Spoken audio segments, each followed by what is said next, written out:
구약성경 사무엘하 23장 8절에서 마지막 39절까지 말씀을 보도록 하겠습니다.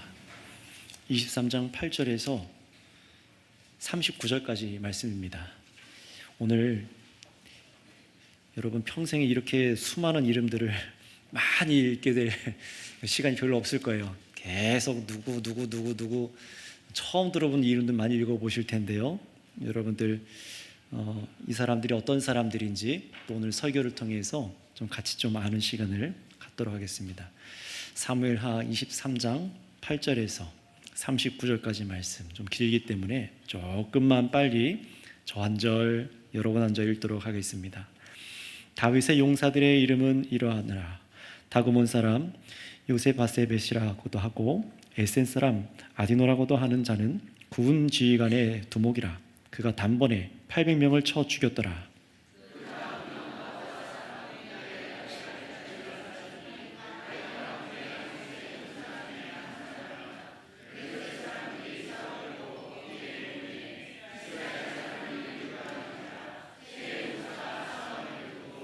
그가 나가서 손이 피곤하여 그의 손이 칼에 붙기까지 블레셋 사람을 치니라. 그날에 여호와께서 크게 이기게 하셨으므로 백성들은 돌아와 그의 뒤를 따라가며 노력할 뿐이었더라.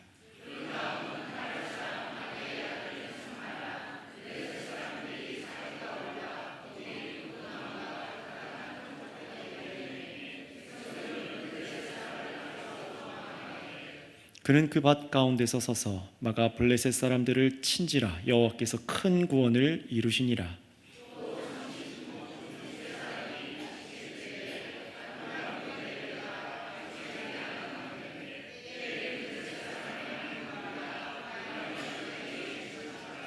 그때의 다윗은 산성에 있고 그때의 블레셋 사람의 요새는 베들레헴에 있는지라.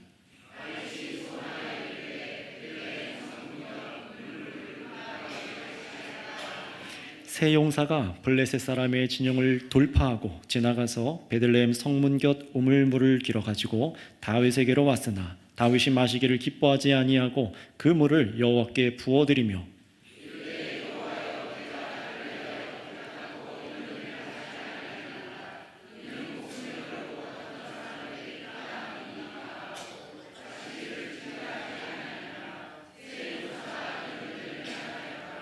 또 수르야의 아들 요압의 아우 아비새이니 그는 그 세 사람의 우두머리라.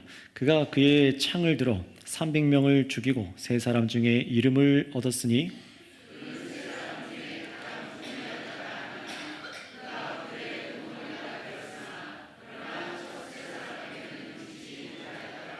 또 갑스엘 용사의 손자 여호야다의 아들 브나야이니 그는 용맹스러운 일을 행한 자라. 일찍이 모압 아리엘의 아들 둘을 죽였고 또 눈이 올 때에 구덩이에 내려가서 사자 한 마리를 쳐 죽였으며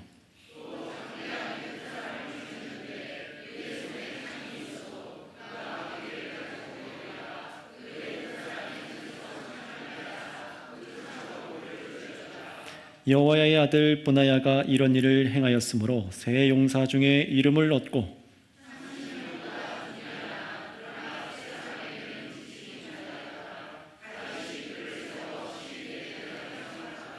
요압의 아우 아사엘은 30명 중에 하나요. 또 베들레헴 도도의 아들 엘하난과 발디 사람 헬레스와 드고아 사람 이게스의 아들 이라와 아호와 사람 살몬과 느도아바 사람 마하레와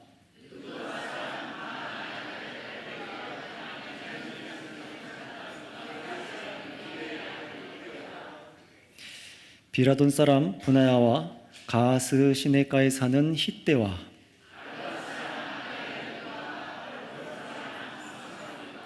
사알본 사람 엘리야바와 야센의 아들 요나단과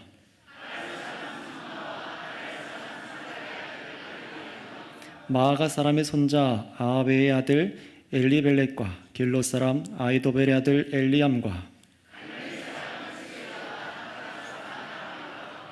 소바 사람 나단의 아들 이갈과 갓 사람 바니와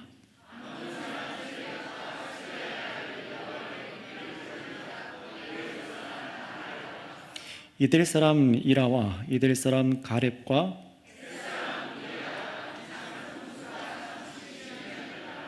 아멘.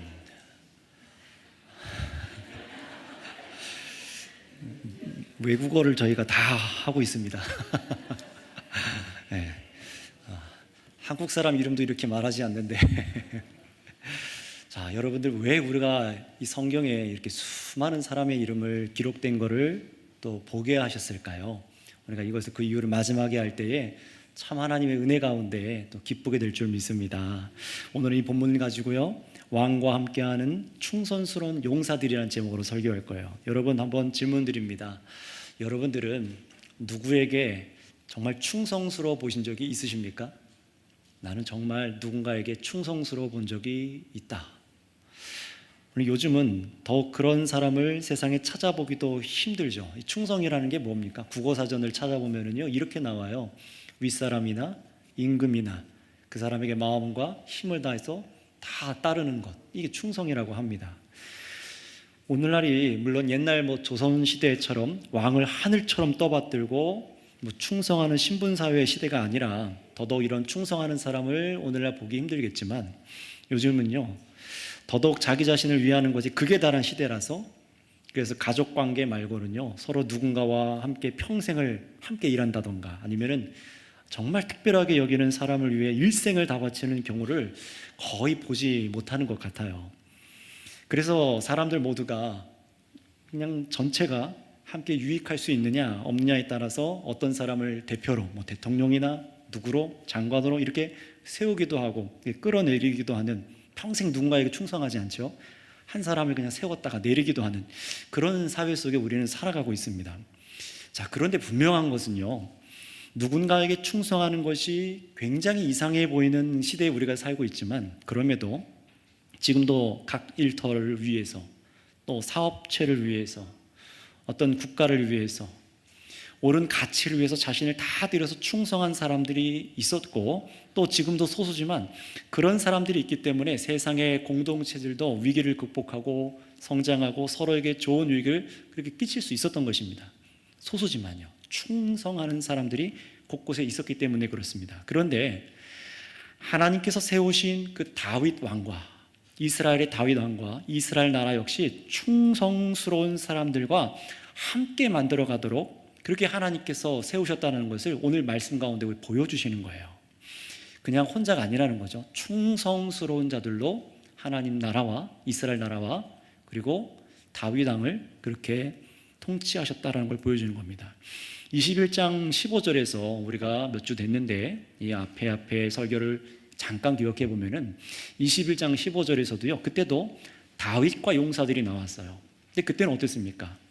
다윗이 블레셋 거인과 막 싸우다가 지쳐가지고 있을 때 또 다른 이 영웅들이, 용맹한 장수들이 나와서 다윗 대신 싸워서 이기지 않았습니까?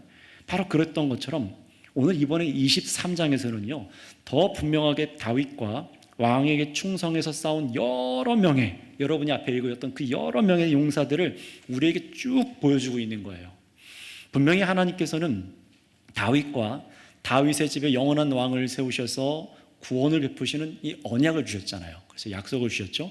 그런데 오늘 이어서 23장은 이렇게 말하는 거예요. 다윗 왕의 공로로 또 하나님을 경외하는 마음으로 사람을 다스리는 것이 하나님께서 세우시려는 나라의 전부가 아니다 라고 얘기를 하는 겁니다.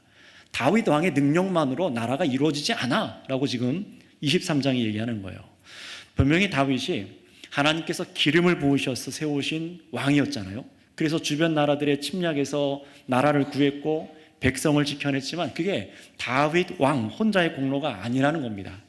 하나님께서 항상 그 옆에 충성스러운 용사들을 두셔서 다윗에게 약속한 나라를 견고하게 지키도록 하셨다는 것을 성경이 우리에게 가르쳐주는 것이죠. 자, 그렇다면 한번 생각해 보세요. 오늘 저와 여러분들은 어떻습니까? 우리는 하나님의 약속대로 다윗 왕의 후손으로 오신 예수 그리스도, 이분을 우리의 영원한 왕으로 믿고 따르지 않습니까? 이분만을, 예수님만을 우리의 왕으로 믿고 섬기고 따라가고 있습니다. 물론 다윗과 비교도 되지 않는 분이시죠. 우리 하나님의 아들께서는요. 바로 하나님의 아들이 정말 우리를 다스려 주시고 구원해 주시기 때문에 우리는 엄청난 은혜 가운데 살아가고 있는 것이 사실입니다. 하지만 우리의 모든 것이 다 하나님 아버지의 사랑과 아들 예수님의 은혜로 죄와 사망으로 이렇게 안전하게 살아가고 있지만, 그럼에도 예수님께서는요, 우리를 구원하신 전부가 되신다고 해서 저와 여러분들을 그냥 가만히 내버려 두시진 않아요. 저와 여러분들이 그냥 가만히 있어도 되는 것이 아니라는 겁니다. 예수님이 우리를 구원하시니까 다 알아서 해주시겠지, 아니라는 겁니다. 분명히 예수님은 우리의 피할 요새가 되어주시고 우리를 말씀으로 무장시켜 주셔서 이기게 하시는 왕이시거든요.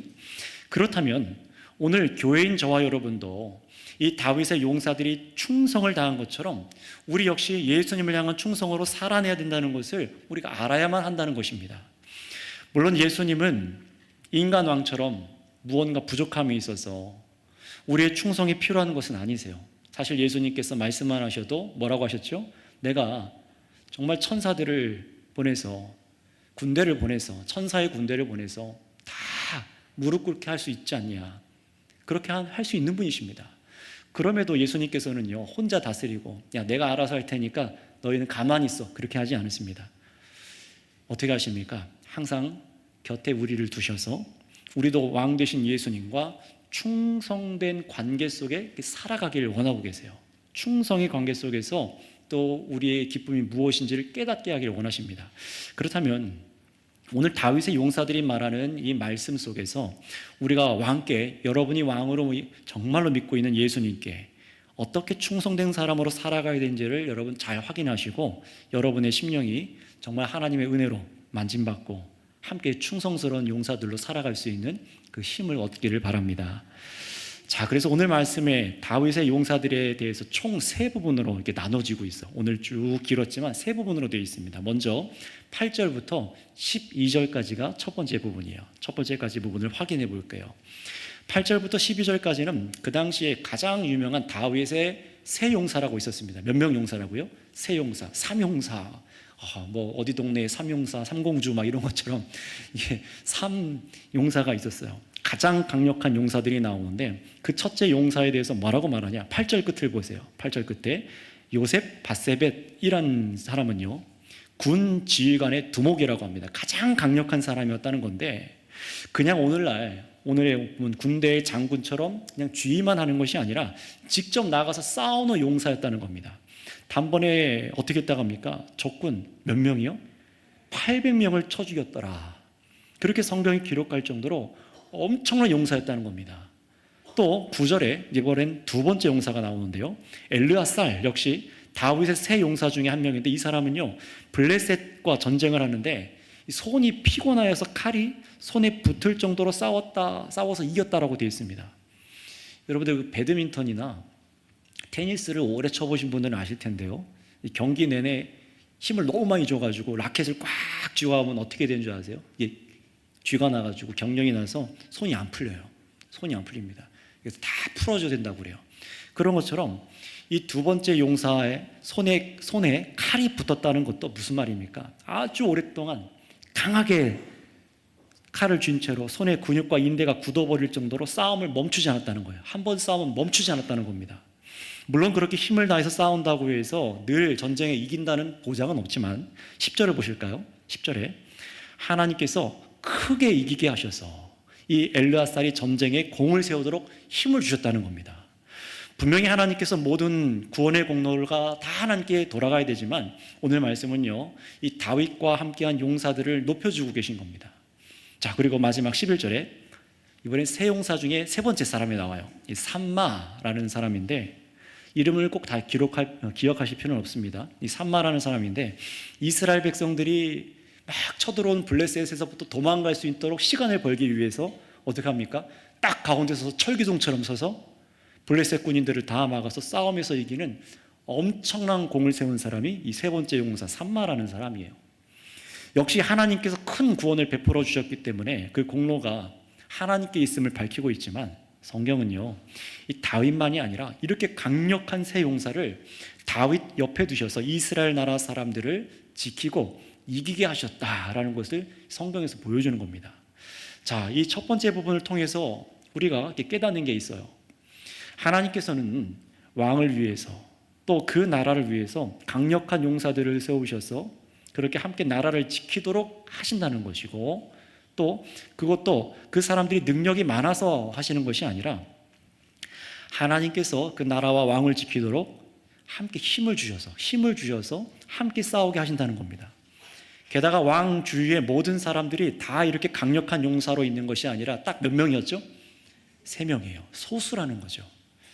여러분, 예수님 때문에, 오늘 우리가 믿는 예수님 때문에 신약교회가 세워진 후에도 보시면은요, 많은 성도들 중에 더 많은 책임과 더 많은 무거운 일을 감당하는 사람들은 늘 소수였어요.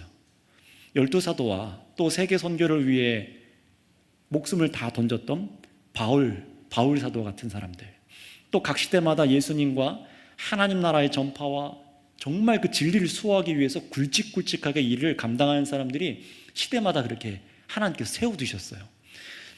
그래서 바울 사도가요, 젊은 그 당시의 목회자, 초대교회 젊은 목회자 디모데에게 이런 권면을 합니다. 우리 디모데 후서 2장 3절 말씀을 한번 읽어볼게요. 디모데 후서 2장 3절입니다. 앞에 말씀을 보고 같이 읽어볼까요? 시작. 너는 그리스도 예수의 좋은 병사로 나와 함께 고난을 받으라. 아멘. 그냥 우리 함께 힘을 내보자가 아니에요. 뭐라고 말씀합니까? 예수님의 어떤 병사로요? 좋은 병사로. 그리스도 예수의 좋은 병사, 군인이라는 얘기잖아요. 군인처럼, 그 용사들처럼 함께 고난을 받자라고 얘기합니다. 이런 사람들은요, 이렇게 쓰임받던 이런 사람들은요, 돈이 많아서 그런 것도 아니고 세상의 능력이 커서도 아닙니다. 하나님께서 교회를 지키도록 항상 이 사도행전 말씀에서 보면은요, 이런 사람을 세울 때 기준이 있었습니다. 바로 어떤 기준일까요? 성령에 충만한 사람들이었어요. 항상 성령에 충만한 사람들을 그렇게 두시는 겁니다. 여러분, 그래서 세상에서 돈이 많은 사람이 우리 선교교회에 오면 얼마나 좋을까? 판사가 우리 교회에 오면 얼마나 좋을까? 치과 의사가 우리 교회에 오면 얼마나 좋을까? 나도 거기 가서 받아야지. 그런 생각하지 않겠습니까? 그런데 하나님께서는요, 그런 식으로 교회를 강하게 하시거나 성도들을 지킨다고 하지 않으세요. 성령에 충만한 사람이요. 모든 사람이 충만할 수는 없습니다. 물론 모든 사람들이 각자의 분량에 맞게 충만해야 되는 것은 사실이지만 하나님께서 각자의 은사에 따라, 분량에 따라 어떤 그릇을 쓸지는 하나님이 결정하세요. 다르다는 겁니다. 항상 하나님께서 그렇게 일꾼들을 두셨다는 거예요. 자, 그런데 항상 이런 일꾼들을 세우시는데 공통점이 있습니다. 그들은요, 다른 사람들보다 더 많은 고난을 받는다는 거예요. 야, 나도 그런 사람이 되면 좋겠다. 그런데 무엇도 더 많이 받아요? 고난도 많이 받아요. 예수님의 좋은 병사로서 유용한 도구로 사용되기 때문에 그렇습니다. 많이 쓴 도구일수록 어떻게 됩니까? 상해 있잖아요.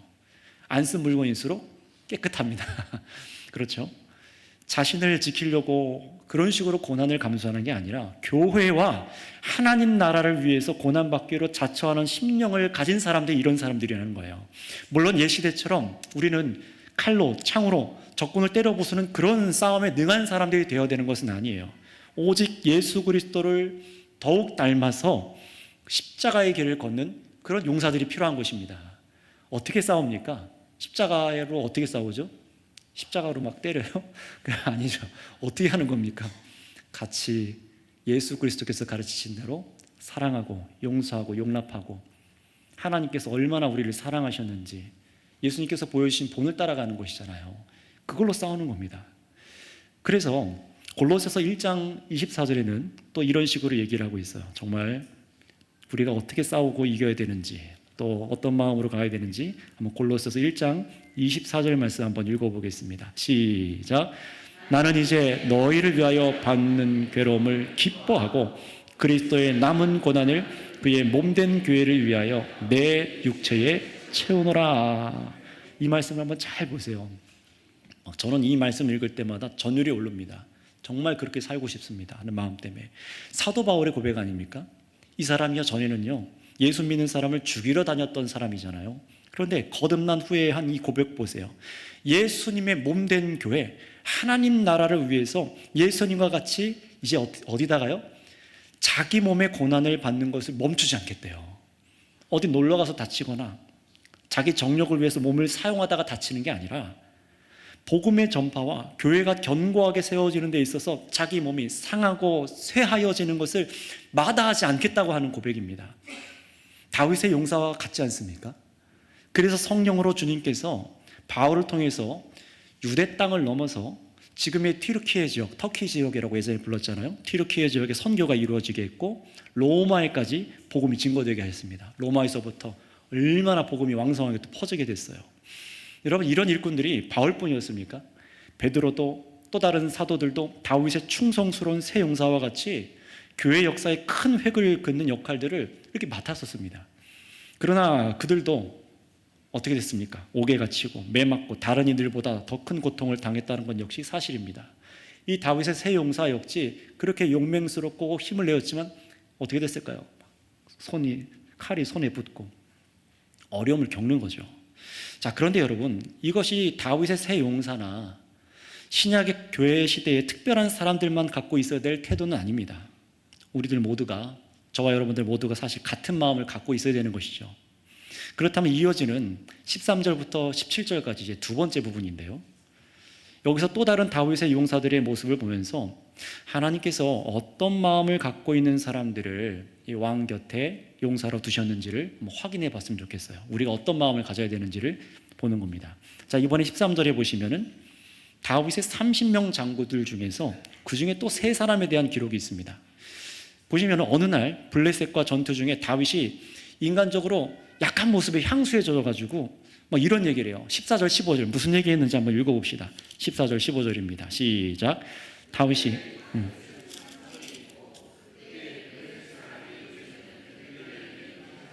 다윗이 서원하여 이르되 베들레헴 성문 곁 우물물을 누가 내게 마시게 할까 하매. 아멘. 뭘 찾고 있어요? 이 우물물. 자기가 어렸을 때 고향에 베들레헴에 있었던 그 성문 곁에 있는 그 시원했던 우물물을 누가 나에게 마시게 할까? 그냥 푸념 섞인 듯이 그렇게 얘기를 하는 거예요. 블레셋 적군들 때문에 그쪽에 진지가 자기 고향에 처져 있기 때문에 가서 마실 수가 없는 것을 아쉬워하는 겁니다. 전쟁 중이에요. 근데 이 얘기를 누가 들어요? 새 용사가 또 듣더니 어떻게 합니까?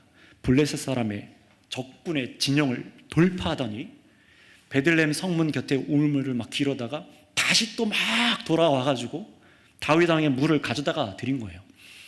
이게 거리를 따져보니까, 지리학적으로 따져보니까 40km 이상해 버립니다. 그런 거리를 뛰어가서, 말 타고 뛰어가서 적들이랑 싸워서 얼마나 용맹스럽게 뛰어갔다 왔는지 그 장면을 한번 상상해 보세요. 말을 타고 수십 킬로의 거리를 적군 뚫고 뭘 갖고 온 겁니까? 왕의 목마름을 채워줄 물을 가지고 온 겁니다. 여러분, 이게 무엇을 보여주는 겁니까? 굉장히 무모한 일을 이 새 용사가 한 거지만 이들의 마음을 보라는 거예요. 이들의 마음이 왕을 기쁘게 하고자 하는 마음, 바로 그 마음이라는 걸 우리에게 보여주는 겁니다. 왕의 소원, 왕의 기쁨이 곧 자신들의 원하는 일이라는 것이죠. 그렇다면 다윗 왕은 어떻게 했는지 이어지는 16절, 17절도 우리가 한번 읽어봐야 될 것 같아요. 16절에서 17절입니다. 시작. 새 용사가 블레셋 사람의 진영을 돌파하고 지나가서 베들레헴 성문 곁 우물물을 길어가지고 다윗에게로 왔으나 다윗이 마시기를 기뻐하지 아니하고 그 물을 여호와께 부어드리며 이르되 여호와여, 내가 나를 위하여 결코 이런 일을 하지 아니하리이다. 이는 목숨을 걸고 갔던 사람들의 피가 아니니까 하고 마시기를 즐겨하지 아니하리라. 새 용사가 이런 일을 행하였더라. 아멘. 물을 어떻게 했어요? 바닥에다가 부어버리죠. 만약에 여러분들이라면 어떻겠습니까? 여러분들이 힘을 다해서 몇 날 며칠에 가서 막 길어왔어요. 뭔가 물을 갖고 왔어요. 그런데 부어버리는 거예요. 여러분 눈앞에서 다 만신창이가 서 있는데 부어버리는 거예요. 어떻게 했습니까? 화가 나지 않겠습니까? 언뜻 보면 이 새 용사의 사랑과 헌신을 무시하는 것 같지만 그렇지 않습니다. 오히려 반대예요. 만약에 다윗이 좋다고 거기서 벌컥벌컥 물을 마신다면 그건 죄라는 겁니다. 왜냐하면 이 물은 그냥 물이 아니라 목숨을 걸고 갔다 온 새 용사들의 피값, 목숨을 마시는 것이기 때문에 다윗이 뭐라고요? 나 개인의 만족을 위해서 이 물을 마신다면 이건 죄다 라고 합니다. 어떤 사람은 이렇게 극진하게 대접한 걸 왜 무시하냐고 막 화난 듯이 말할지 모르지만 다윗의 이 행동이 옳은 거예요. 다윗은 자신의 만족보다 누구의 목숨을 더 소중하게 여기고 있어요? 새 용사의 목숨을 더 소중하게 여기고 있는 겁니다. 왕이라고 해서 장기말처럼 그래 죽을 수 있지 힘들 수 있지가 아니에요. 왕이 자기의 용사들을 바라보는 시선이 뭡니까? 내가 목마름을 채우는 것보다 바로 이들의 목숨이 더 소중해 라고 그렇게 왕이 생각하는 겁니다. 그러니 새 용사들이 생각해 보세요. 얼마나 감격했겠습니까? 처음에는 당혹스러웠지만 여호와 앞에 부어드린 이 물을 보고 이렇게 얘기하는 왕을 보고 감격하지 않을 수 없는 거죠. 목숨을 걸고 가져온 물을 서 있는 자신들 앞에 막 부어을 버리는 거 보면서 다른 생각이 들기 시작하는 겁니다. 여기서 그래서 보면은 다윗이 여호와 앞에 부어드렸다라고 그렇게 기록하잖아요. 이 말은요, 이스라엘의 5가지 제사 중에 부어서 제물을 드리는 전제와 같이 하나님께 드렸다라는 거예요. 이 물을 떠온 핏값, 저들의 수고, 저들의 목숨이 내 목마름보다 하나님 더 중요합니다. 부어드리면서 도리어 하나님을 경배하는 겁니다. 그러니 화나는 것보다는 하나님 앞에서 왕이 자신들의 목숨을 얼마나 소중히 여기는지를 이 새 용사가 깨닫게 되는 것이죠. 성도 여러분, 이 왕과 이 충성스러운 용사들의 관계를 보세요. 이들은 서로 기계처럼 대하지 않습니다. 돈 주면 싸워주는 용병들의 관계가 아니었다는 거예요. 이들은 서로를 하나님 앞에서 사랑하고 하나님 앞에서 정말로 서로를 기뻐하는 관계였다는 것입니다. 이게 왕과 백성의 관계가 되는 거예요. 이것이 하나님께서 왕 곁에 함께 두신 사람들의 마음이죠. 정말로 왕을 기뻐하고 그래서 자신들의 목숨을 아끼지 않는 사람들이에요. 자신들의 목숨을 소중히 여길 줄 아는 왕 앞에 더욱 충성을 다하는 마음을 갖는 사람들입니다. 여러분, 예수님을 왕으로 섬기는 교회인 우리들의 마음도 이루어야 될 줄 믿습니다. 정말로 그런지 신약의 말씀 디모데 후서 2장 4절의 말씀을 한번 읽어보겠습니다. 디모데 후서 2장 4절의 말씀입니다. 시작. 병사로 복무하는 자는 자기 생활에 얽매이는 자가 하나도 없나니 이는 병사로 모집한 자를 기쁘게 하려 함이라. 아멘. 교회인 우리는 예수님의 군사로 모집된 병사와 같죠. 그렇죠? 여러분, 전쟁에 나간 군인들이 무슨 고민할까요? 어떤 고민하겠습니까? 염려하는 것은 내가 어떻게 편하게 살까? 그게 아니죠. 그런 군인은요, 전쟁 나면 다 도망가 버릴 겁니다. 자기를 위하는 그런 군인은요, 전쟁에서 지는 겁니다. 그러니 참된 군인은 어떻게 하면은 지휘관의 명령을 완수할 수 있을까? 지휘관의 만족을 위해 고민하는 군인들만이 진짜 승리를 맛보게 할 수 있는 겁니다. 여러분, 오늘 오전 말씀을 한번 잠깐 생각해 보세요. 예수님께서 이 세상에 오셔서 세상을 이기시고 사람들에게 주신 것이 무엇이죠? 영생이었잖아요. 그렇다면 이 영생 주시는 이 일을 위해서 우리도 어떤 마음을 가져야 되는 거죠? 이 일이 우리의 일이구나. 우리가 이 세상 가운데 우리 왕이 원하시는 일이구나. 이 일이 이루어져야 되는구나. 거기에 마음을 들여서 에너지를 들이고 인생을 들여서 싸워야 된다는 것입니다. 그런데 어떻게 해요? 기계적으로가 아니라 기쁨으로 왕을 기쁘시게 하기 위해서입니다.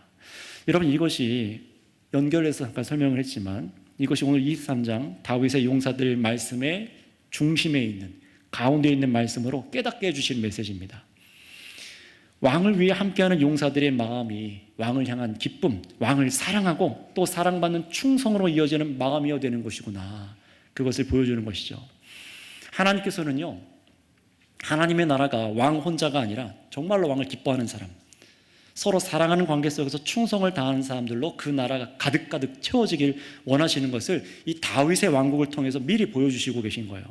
저와 여러분, 우리 교회 공동체가, 우리 선교교회 공동체도 예수님을 향해서 어떤 마음을 가져야 되는지 여러분 이 말씀을 통해서 확인하시기 바랍니다. 여러분 기억하세요. 왕이신 예수님께서 먼저 우리를 위해서 목숨을 주셨습니다. 그가 먼저 우리를 사랑하셨어요. 그렇다면 우리의 마땅한 반응은요, 그냥 고맙습니다 정도가 아니죠. 우리를 자기 목숨보다 아끼신 예수님을 사랑하는 것 아니겠습니까? 감사한 것은 우리 왕 예수님께서는요, 다윗 왕처럼 자기의 욕구를, 세상 이 육신의 욕구를 채우기 위해서 우리를 그렇게 부리는 왕이 아니라는 거예요. 푸념 섞인 얘기도 하지 않으십니다. 오히려 우리 앞에서 앞장서서 싸워주신 분이세요. 그래서 우리는 주님이 싸워 이기신 십자가를 붙들고 쫓아가는 사람들입니다. 그런데 그 싸움이 그저 버티고 견디는 것만이 아니라 예수님을 기뻐해서 더더욱 어떻게 해야 됩니까? 힘을 내서, 지혜를 들여서, 의지를 들여서, 열정을 다해서 정말 힘을 내서 하나님의 영광을 싸우는 모습을 이 전쟁의 모습으로 보여주는 거예요. 그냥 평안하게 라는 것이 아무 일도 없는 것이라고 분명히 우리가 배우지만, 그렇다고 내가 아무 일도 안 일어나기 위해서 가만히 있어야 되는가? 그건 아닙니다. 어떤 일이 일어날지 모르지요. 위기도 올 수 있고 박해가 올 수도 있고, 그럼에도 간다는 거예요. 힘을 다해 싸운다는 겁니다. 여러분, 일상의 삶에서 아주 작은 것부터, 우리 유치부, 초등부 아이들, 학교에서 아이들과 친구들과의 관계 속에서부터, 또 학생들, 청년들, 그리고 장년들의 일까지, 큰 일의 선택에까지 예수님을 기뻐해서 악한 생각과 죄가 되는 것을 싸워 이겨나가야 되는 것이라는 거예요. 그렇다면 여러분, 무엇보다 우리 주님을 여러분이 기뻐하고 주님을 아는 것에 우리 함께 힘을 써야 되겠죠. 왜 그렇습니까? 다윗의 용사들이 그저 하나님께서 다윗 왕을 세운 것, 그것만을 본 게 아닙니다. 아, 저 사람이 우리의 왕이구나, 열심히 싸워야겠네, 이게 아니었어요. 다윗이 얼마나 자기 사람들을 아끼고 사랑하는지, 하나님 앞에 얼마나 올곧게 살려고 씨름했던 사람인지, 이걸 이 용사들이 알았기 때문에 왕을 사랑하고 그가 하는 일을 기뻐하고 자기 목숨을 걸 만큼 다윗을 통해서 하나님의 뜻이 정말 이 나라 가운데 이루어지기를 소망했던 것입니다. 그러니 여러분, 우리 역시 주님 곁에 용사로 사는 것은요, 세상에 어떤 특별한 훈련을 받아서 그렇게 되는 것이 아니잖아요. 우리 예수님이 우리를 위해서 무엇을 행하셨는지를 아는 것으로 충성은 시작되는 것입니다. 얼마나 우리를 사랑하시고 안전하게 하셨는지 믿는 것으로 시작하는 거예요. 그래서 예수님께서 이 땅 위에 새롭게 이루시려는 나라는 무엇입니까? 오늘 우리나라, 저 일본, 중국처럼 국경과 국토와 금을 거놓고 그런 나라를 만들려는 게 아니시잖아요. 하나님께서 아들 예수님을 통해서 이루시는 그 나라가 무엇입니까? 정말 아들 예수 그리스도를 온 민족이 예수님만을 왕으로 섬기며 정말로 서로 사랑하고 하나님께 영광 돌릴 수 있는 그러한 백성으로 살아가기 원하고 계시잖아요. 바로 그 나라가 옳습니다. 예수님께서 원하시고 이루시려는 나라가 옳습니다. 사망과 죽음과 속임과 불증정과 온갖 악한 것이 아니라 선함과 의로움과 거룩함이 있는 그 나라가 옳습니다. 나도 기뻐하고 우리 예수님의 소원을 따라가기를 결정하는 거예요. 거기서부터 용기가 나는 거죠. 내가 뭘 해야 되는 사람이구나, 내가 무엇을 위해 봉사해야 되는지, 봉사한다고 할 때 어떤 마음으로 해야 되는 것인지.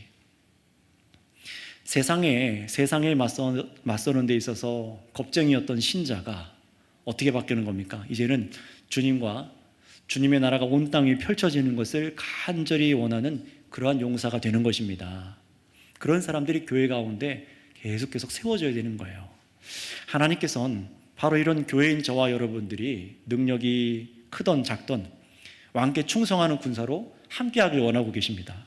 그래서 18절부터 이번에는 세 번째 부분인 마지막 39절까지를 보면은요, 여기엔 다윗의 37명의 용사들의 이름이 나와 있어요. 정확히 따지면 39명도 되기도 하는데, 이 37명 용사들의 이름과 업적들이 간략간략하게, 또 뒤에는 누구 이름만 이렇게 쭉 기록되어 있는 걸 볼 수 있습니다.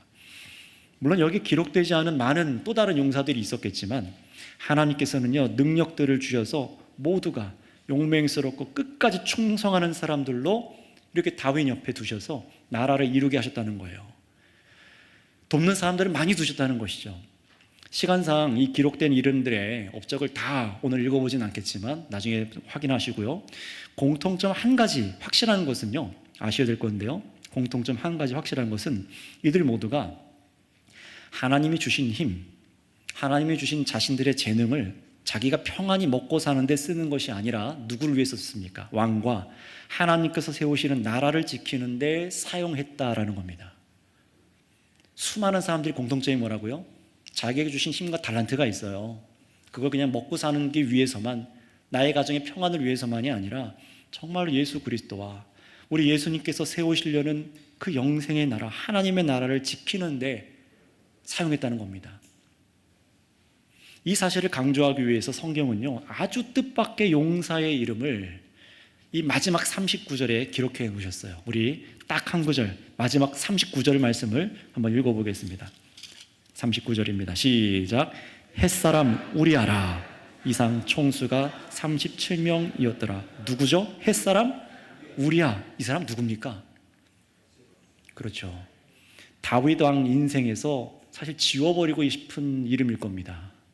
다윗 왕이 간음한 여인의 남편이자 이 우리아가 다윗이 자신의 성범죄를 숨기려고 가장 격렬한 전투 전쟁에 내보내서 거기서 죽임당하게 했던 용병이 이 햇사람 우리아예요.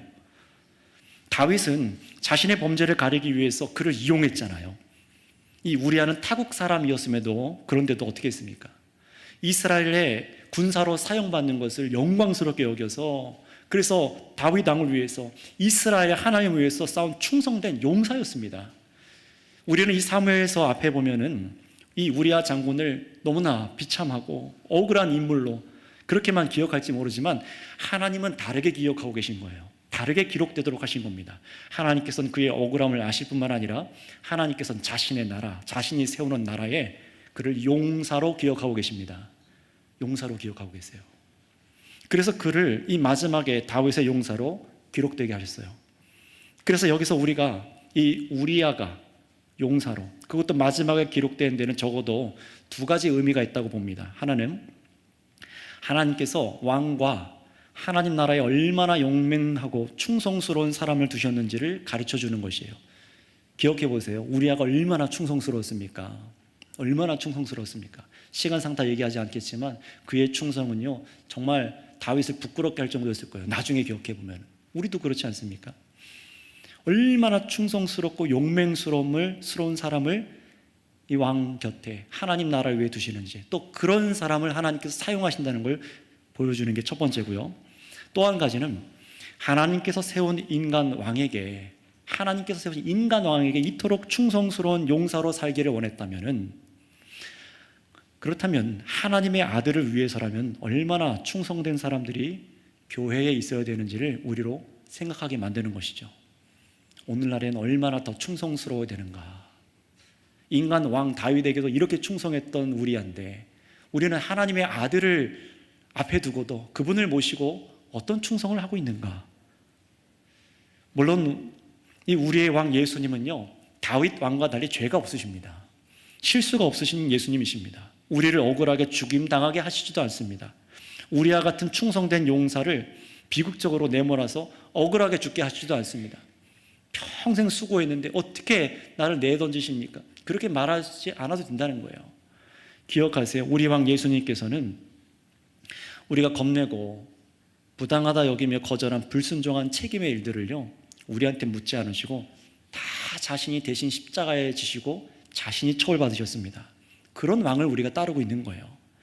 게다가 우리에게 가라라고 성경 말씀으로 순종을 요구하시는 것은 모든 것이요, 모든 순종의 명령은 여러분들의 믿음, 여러분들의 인생의 유익, 악에서 승리하도록 하시는 생명의 말씀들로 명령하시는 것입니다.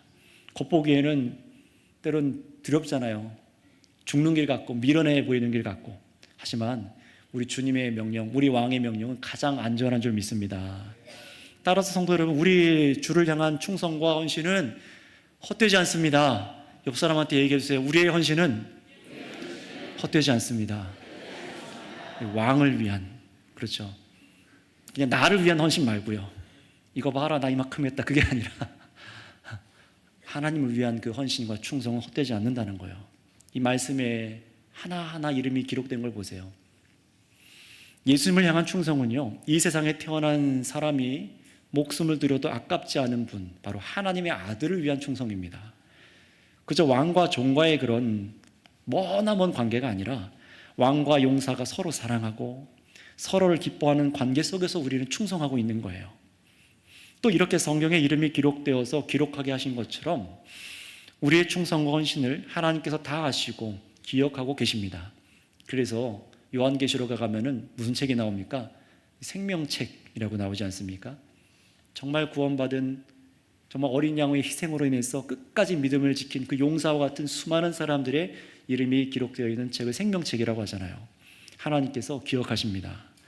물론 우리는 이 땅에서 병들고 이 몸은 다치기도 하고 이 몸은 죽음에 이르겠지만 그렇다고 여러분의 충성의 끝이 허무함이나 패배가 아니라는 거예요. 오히려 영원한 왕 곁에서 영원한 하나님 나라 안에서 하나님의 영광을 영원히 누리는 것이 바로 저와 여러분이 맞이할 영원한 영광의 결과라는 사실을 잊지 마시기 바랍니다. 정말 그런지 교회인 우리의 충성과 싸움을 말씀하시는 성경 마지막 책 계시록 12장 11절 말씀을 한번 읽어보고 확인해 볼게요. 이 말씀으로 더욱더 확신에 거했으면 좋겠습니다. 계시록 12장 11절 말씀, 다 앞에 말씀 확인해 보셔서 같이 읽어볼게요. 시작. 또 우리 형제들이 어린 양의 피와 자기들이 증언하는 말씀으로써 그를 이겼으니 그들은 죽기까지 자기들의 생명을 아끼지 아니하였도다. 아멘. 이 말씀 보세요. 또 우리의 형제들이, 이 형제들은 누굴 말하는 겁니까? 예수님만을 믿기로 한 결단한 사람들이에요. 그런데 이들이 위협 속에서 세상과 타협하지 않는 믿음을 지킨 사람들입니다.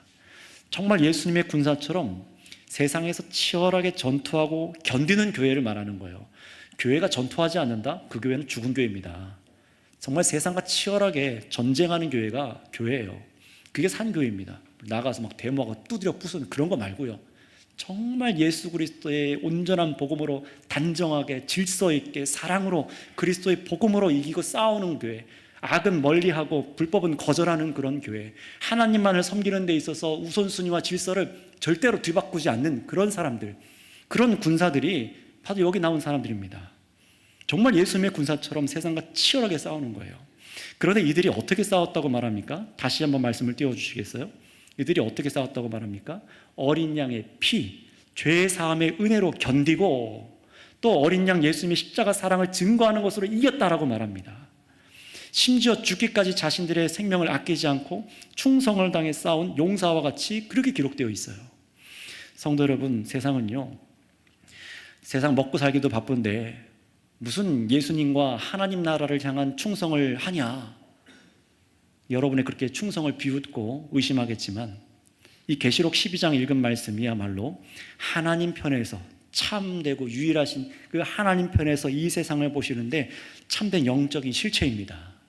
사람이 평가하는 것과 하나님 평가하는 것, 무엇을 더 신뢰하시겠습니까?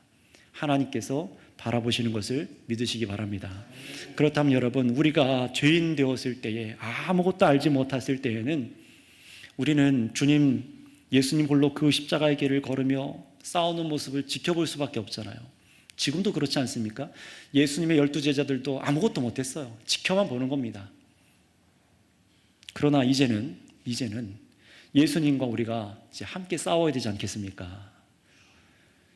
예수님께서 이미 다 이기시고 그 승리를 우리께 되게 하시고 영원한 생명을 주셔서 우리를 군사로 부르셨다면 같이 싸워야 되지 않겠습니까?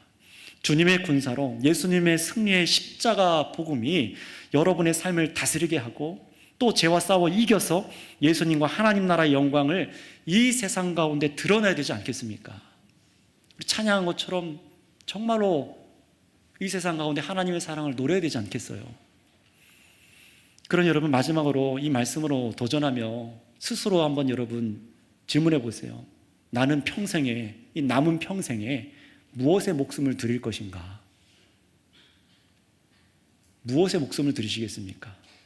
무엇을 기뻐하고 충성을 다하시겠습니까? 하나님께서는 이 다윗의 충성스러운 용사들을 통해서 우리에게 가르쳐 주시는 거예요.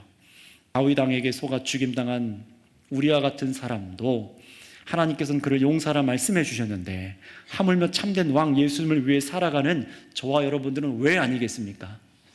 혹시 이 말씀을 들으면서 나는 저 용사들처럼 능력이 없는데요, 나는 약해요 하는 그런 분이 있습니까? 그런 학생들이나 그런 청년들이 있습니까? 자신의 키가 작아서, 능력이 없어서, 부모님이 가진 게 별로 없어서, 가난해서, 장애가 있어서 나는 능력이 없어요, 그렇게 생각하는 분들 있습니까? 그렇게 생각하지 않으셨으면 좋겠어요. 꼭 깨달으세요. 여러분의 기도를 하나님 아버지께서 들으시고 응답하십니다. 그렇다면 여러분은 약합니까? 아니죠. 여러분을 강하게 하시는 하나님 아버지께서 여러분 편이라는 사실을 믿으시기 바랍니다. 또 예수님의 말씀을 기억나게 하시고 사랑의 순종을 하도록 도우시는 성령님이 우리와 함께하고 계세요. 우리가 약할수록 우리가 받는 은혜도 더 크고 많습니다. 그러니 여러분 하나님께 구하세요. 우리 왕 예수님을 위한 군사로 살기를 원한다고 구하셔야 됩니다. 우리를 굳세게 해주시고 이기게 하여 주시길 구하셔야 됩니다. 그래서 참으로 예수님과 함께 싸워 이기는 용사들과 같은 그런 교회가 되시길 바랍니다. 어릴 때부터 품고 기도하세요. 청년들 그렇게 기도하세요. 어려워도 괜찮아요. 당신이 나의 어려움을 어떻게 하는데? 라고 할지 모르지만 괜찮습니다. 그 가운데 하나님을 찾으시기 바랍니다. 찾으셔야 돼요. 저도 항상 대학교 때 1, 2학년 때 집에 돈이 없으니까 이렇게 신문 배달하면서 이렇게 아르바이트 하면서 학교 생활을 했거든요. 끝나고 나면 비 쫄딱 맞고 집으로 가지 않아요. 거긴 좀 이상한 패턴이라서 새벽 1시에 나가서 4시에 끝나는 그런 신문 배달이었는데 끝나고 나서 어디로 갑니까? 늦어지면 이제 새벽 기도에 가는 거예요. 새벽 기도 갔다가 그리고 조금 쉬었다가 학교 가고 이런 삶을 살았는데 어떨 때는 그냥 비를 쫄딱 맞고 늦어가지고 예배당에 못 들어가요. 옷이 다 젖었으니까 계단에서 기도하는 거예요. 뭘 기도했겠습니까? 다른 기도가 안 나오더라고요. 하나님 주를 위해 살기 원하는데 이렇게 연약합니다. 처음에는 뭔가 좀 비참한 것 같기도 하고 그랬지만 어느새 저의 기도를 바꾸시고 저의 마음을 바꾸시더니 정말 하나님께서 기뻐하시는 삶이 무엇인지를 깨닫게 하시더라고요. 아주 연약한 그런 삶 같아도 그렇지 않습니다. 오히려 더 담대했고 더 선명한 기준을 갖고 살아갔고 분명히 신학교인데 신대원생들인데 어떤 친구들은 술 먹고 담배 피우고 놀러 다녀요. 부모님이 주는 돈 받고 흥청망청 그렇게 그냥 신학교육을 받는 사람들이 있었어요. 근데 그러다가 신문 배달하다가 만났어요. 그 친구들은 술 먹고 오고 형님들은 딱 만났어요. 저는 신문 들고 이렇게. 그때부터 이제 얘기가 되는 거죠. 삶이 다른 거예요. 다른 겁니다. 그분들을 비난하려고 하는 게 아니라 하나님이 누구신지를 더 알고 사랑하고 즐거워하고 그분께 충성을 다하고 기뻐할 때 하나님께서 정말 사용하시는 것이 다르더라라는 겁니다. 하나님께서 그런 사람들을 자기 곁에 예수님 곁에 두셔서 일하신다는 거예요. 여러분 이건 저는 아무것도 아닌 케이스입니다. 여러분들은 어떻습니까? 더 여러 가지 환경과 상황들이 사실 지금 시대에 살아가는 학생 청년들 더 어려운 시대에 살고 있잖아요. 이런 속에서 분명한 기준을 갖고 정말 여러분들이 그의 나라와 의를 위해서 살아가기를 결단하는 용사들이 되시기 바랍니다. 내가 약하다고 두려워하지 마세요. 하나님께 간구하고 기도할 때 항상 그 자리에 있을 때 벗어나지 않을 때 하나님께서 여러분에게 능력을 주셔서 싸우게 하십니다. 여러분의 능력이 아니라 하나님의 능력으로 하고 있는 거예요. 그것을 꼭 기억하셔서 이기고 승리하는 주의 군사들 다 되시기를 바랍니다. 이 시간 찬송가 352장